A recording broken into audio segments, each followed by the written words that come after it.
Tripura हाफांनि labour डिपार्टमेन्टनि साक्थार मुंबाय दिनै सामुंतां जानायनि हामख्राय scheme रगनि बागै डायनामिक वेब बेरेमनि एप्लिकेशन ताई मोबाइल एप न चेंगी रेजाखा आगरतलानि प्रगाबावनो पांडाव मानजाखा लेबार डिपार्टमेन्टनि मंत्री टिंकु राय बरकारिबो मानजाखा लेबार कमिशनार बिश्वजित पाल खबै जुदा जुदा आदंरक त्रिपुरा हाफांनि तां मंत्री YAS SWNSE ओ स्कीम नि बागै एप्लीकेशन ताई मोबाइल एप नो चेंगी रेखा আপনারা দেখছেন প্রায় 13,500 কোটি টাকার রাস্তার কাজ হচ্ছে 13,500 কোটি টাকার ন্যাশনাল হাইওয়ে কাজ হচ্ছে 6,500 কোটি টাকার প্রধানমন্ত্রী আবাস হয়েছে।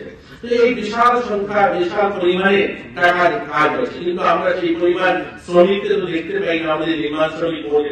আজকে আমরা শুধু ভাবি নির্মাণ শ্রমিক বলতে আমরা কি বুঝি, আমরা নির্মাণ শ্রমিক বলতে বুঝি যারা রাজমিস্ত্রি কাজ করে, কিন্তু এরকম নয়। নির্মাণ শ্রমিক প্রকল্পের অধীনে কারা কারা আসবেন?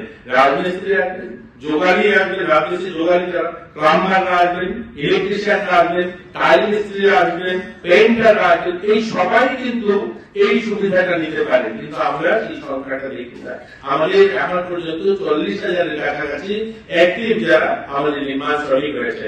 এদের যখন কোন দুর্ঘটনা করে, কয়েকদিন আগে সুনামুড়াতে আমরা দেখেছি একজন নির্মাণ শ্রমিক কালভার্ট বানাতে গিয়ে কালভার্টটা ওর উপরে ধসে পড়ে গিয়ে তার মৃত্যু হয়েছে, কিন্তু সেই ক্ষেত্রে আমরা তাকে সুবিধা দিতে পারিনি কারণ তার নির্মাণ শ্রমিক কার্ড ছিল না।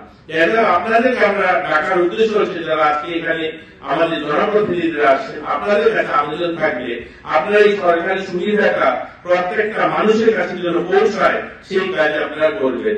আপনারা দেখেছেন আমাদের রাজ্যে আমাদের নির্মাণ শ্রমিক সহ আমাদের শ্রম দপ্তরে কোন জেলা অফিস ছিল না, আমরা ভাড়া বাড়িতে বা কোনো অফিসে আমাদের অফিস ছিল।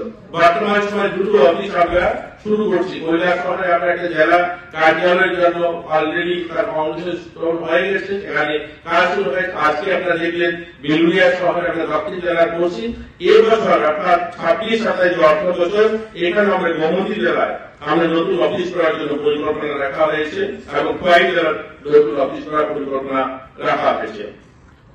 এছাড়াও আমরা নির্মাণ শ্রমিকদের বা শ্রমিকদের কথা মাথায় রেখে আমরা নতুন করে লেবার জব অর্থাৎ শ্রমিক যারা আছেন তারা যখন কাজে যান তাদের একটা বসার নির্দিষ্ট জায়গা তৈরি করতে চাইছি এবং সেই লেবার জব আমরা ধর্মনগর, কৈলাসহর, জিরানিয়া, আগরতলা, উদয়পুর এরকম জায়গাতে যেখানে শৌচালয়ের ব্যবস্থা থাকবে, পানি জলের ব্যবস্থা থাকবে এবং শ্রমিকরা বিভিন্ন গরমে বা বর্ষায় যেন তারা সুনিশ্চিতভাবে বসতে পারে এরকম একটা লেবার জব তৈরি করা, সেগুলো আমরা সিদ্ধান্ত নিয়েছি। আমরা